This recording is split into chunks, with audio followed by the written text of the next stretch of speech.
మందన్న గురించి ప్రత్యేకంగా ఏం చెప్పక్కర్లేదనుకుంటా. ఇక మొన్నే పుష్ప 2తో పెద్ద హిట్ కొట్టి శ్రీవల్లిగా ప్రేక్షకుల గుండెల్లో నిలిచిపోయే పాత్ర చేసింది.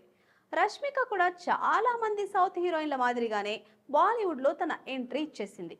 అయితే రష్మిక యానిమల్తో బ్లాక్ బస్టర్ కొట్టగా గుడ్ బై మిషన్ మజ్ను ఆమెకు బాలీవుడ్లో హిట్స్ అందించలేకపోయాయి.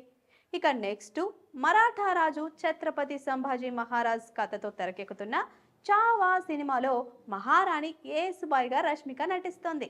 ఈ సినిమా ప్రమోషన్స్ లో భాగంగా తనకి మొన్నే చిన్న యాక్సిడెంట్ అయినా కానీ వీల్ చైర్ లో వచ్చి మరి స్టేజ్ పైన కుంటూ నడిచి మరి ఆ పాత్ర తన కెరీర్ కి ఎంత ముఖ్యమైందో చాటి చెప్పింది. ఇది కదా డెడికేషన్ అంటే. నిన్న జరిగిన ట్రైలర్ లాంచ్ ఈవెంట్లో రష్మిక చావా సినిమాలో నటించడం ద్వారా తాను ఎంత సంతృప్తి చెందానో వెల్లడిస్తూ రిటైర్మెంట్ గురించి కూడా మాట్లాడేసింది. ట్రైలర్ లాంచ్ సందర్భంగా రష్మిక ఈ అవకాశం ఇచ్చినందుకు కృతజ్ఞతలు తెలుపుతూ ఇంత ముఖ్యమైన పాత్రలో నటించడం గురించి సరదాగా కమెంట్ చేసింది.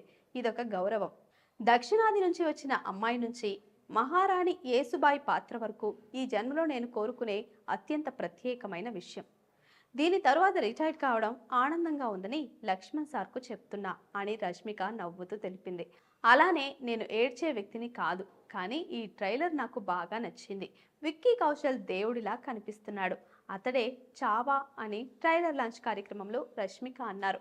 ఒకసారి ఈ సినిమాలోని క్యారెక్టర్స్ గురించి మాట్లాడుకుంటే విక్కీ కౌశల్ ఏమో ఛత్రపతి సంభాజీ మహారాజ్ లాగా, రష్మిక మందన్న ఏమో మహారాణి యేసుబాయి లాగా, అక్షయ్ ఖన్నా ఏమో ఔరంగజేబ్ లాగా, ఆశుతోష్ రాణా ఏమో సర్సేనాపతి హంబీరావ్ మోహితే లాగా, దివ్యాదత్త ఏమో సోయారాబాయ్ లాగా, వినీత్ కుమార్ సింగ్ ఏమో కవి కలాష్ లాగా, దియానా పెంటి ఏమో జెనత్ ఉన్నిసా బేగం లాగా, ఔరంగజేబ్స్ డాటర్ లాగా, సంతోష్ జువేకర్ ఏమో గనోజీ షిర్కే లాగా, నెయిల్ భూపాలం ఏమో మహమ్మద్ అక్బర్ లాగా, ప్రదీప్ రావత్ ఏమో ఏసాజీ రావ్ ఖాన్ లాగా నటించారనమాట.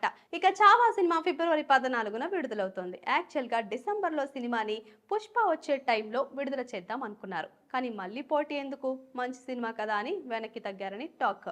ఇది మాత్రం విక్కీ కౌశల్ కెరీర్లో ప్రతిష్టాత్మకమైన సినిమా అంట.